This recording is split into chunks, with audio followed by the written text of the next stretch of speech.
Assalamualaikum warahmatullahi wabarakatuh. Nama saya Barokatun Hasanah. Saya adalah peserta Lasar CPNS Angkatan 12 Puslatbang KDOD Samarinda dengan NDH 8. Saat ini saya akan mereview materi mengenai etika publik yang sebelumnya telah disampaikan oleh Pak Abdirrahman pada hari Rabu 22 Juli 2020.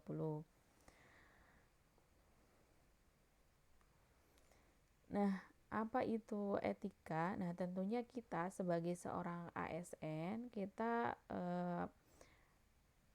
selalu mempunyai etika yang harusnya lebih baik dari masyarakat. Kenapa? Karena harapan masyarakat kepada kita itu sangat tinggi.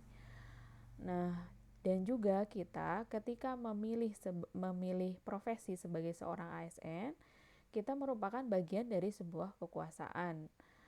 Kenapa? Contohnya seperti apa? Jadi ketika mungkin ada satu ASN, nah contohnya ada kasus seperti ini, ada ASN yang melanggar kode etik oleh masyarakat itu bukan hanya oknumnya saja, tapi akan dianggap semua ASN juga seperti itu. Oleh karena itu kita harus benar-benar menjaga etika kita sebagai seorang pelayan publik, karena tadi kita bagian dari pemerintah, kita membawa nama baik instansi, kita membawa nama baik pemerintah gitu dimanapun kita berada.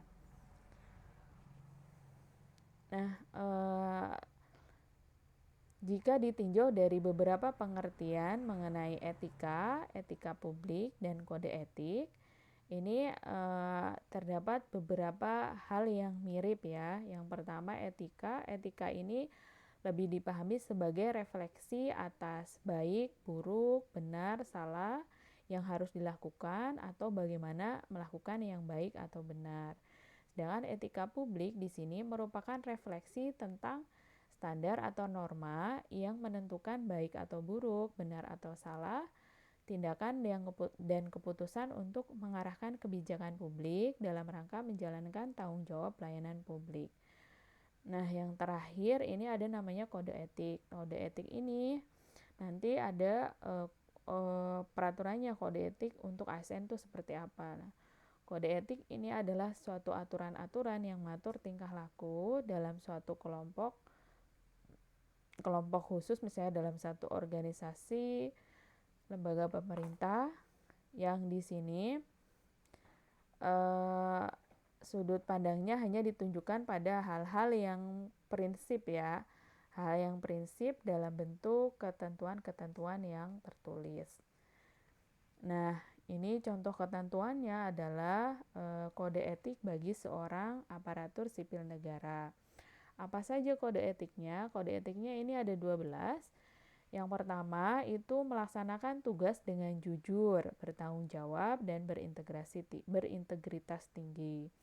Kemudian yang kedua harus melaksanakan tugas dengan cermat dan disiplin. Kemudian melayani dengan sikap hormat, sopan, dan tanpa tekanan. Kemudian melaksanakan tugasnya sesuai dengan peraturan dan perundang-undangan yang berlaku. Kemudian melaksanakan tugasnya sesuai perintah atasan atau pejabat yang berwenang sejauh tidak bertentangan dengan ketentuan perundang-undangan yang berlaku. Menjaga kerahasiaan yang menyangkut kebijakan negara, menggunakan kekayaan dan barang milik negara, serta bertanggung jawab, efektif dan efisien. Kemudian menjaga agar tidak terjadi konflik kepentingan dalam pelaksanaan tugasnya. Itu ya. Ini yang benar-benar mungkin harus dihindari.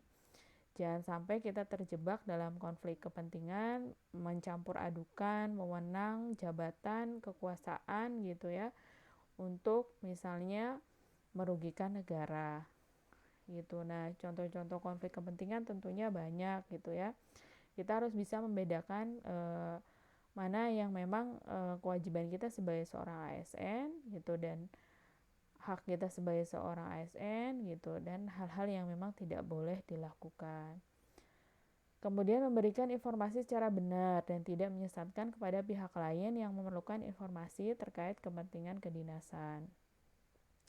Tidak menyalahgunakan informasi intern negara, tugas, status, kekuasaan, dan jabatannya untuk mendapat atau mencari keuntungan. memegang teguh nilai dasar ASN, dan selalu menjaga reputasi dan integritas ASN. Dan yang terakhir, melaksanakan ketentuan peraturan perundang-undangan mengenai disiplin pegawai ASN. Ya, beberapa contoh kalau ASN yang mungkin melanggar kode etik seperti menggunakan mobil dinas untuk kepentingan pribadi, misalnya mudik. Nah, itu kan tidak boleh. Kemudian mempermudah mungkin saudaranya yang akan ikut seleksi CPNS. Nah, itu juga tidak boleh ya, itu termasuk ke dalam konflik kepentingan. Nah, selanjutnya lingkup etika publik ini meliputi apa saja? Yang pertama meliputi pelayanan publik yang berkualitas dan relevan. Jadi memberikan pelayanan itu harus berkualitas dan relevan, karena sebelumnya kita sudah belajar mengenai komitmen mutu, bagaimana membuat pelayanan yang mutu tinggi dan bermutu itu pasti berkualitas dan relevan. Seperti itu tergantung peran-peran kita di masing-masing instansi tempat kita bernaung. Misalnya saya sebagai seorang ASN yang bekerja di institusi perguruan tinggi, tentunya pelayanan publik yang saya lakukan adalah dengan memberi pengajaran dengan maksimal, mengajar mahasiswa dengan maksimal tanpa membedakan suku, ras, warna kulit dan sebagainya. Kemudian melakukan pengabdian kepada masyarakat dan juga melakukan penelitian. Nah, selanjutnya pilih sarana kebijakan publik yang dapat dievaluasi. Nah, tadi harus bersifat efektif, efisien, murah dan mudah gitu ya. Nah, sarana ini tentunya ya mungkin saja suatu hari ternyata hal ini sudah tidak efektif, makanya perlu dilakukan evaluasi. Nah, itu termasuk dalam lingkup etika publik. Yang terakhir adalah menjembatani norma moral dan tindakan faktual ya. Ini contohnya cukup jelas ya. Moral ini tentunya sangat penting dalam menjalankan kode etik seperti itu. Termasuk jujur, disiplin, bertanggung jawab gitu ya, sifat-sifat dasar yang memang harus dimiliki oleh seorang ASN. Nah, yang terakhir, pelayanan publik yang profesional ini membutuhkan tidak hanya kompetensi teknis dan leadership, namun juga kompetensi etika.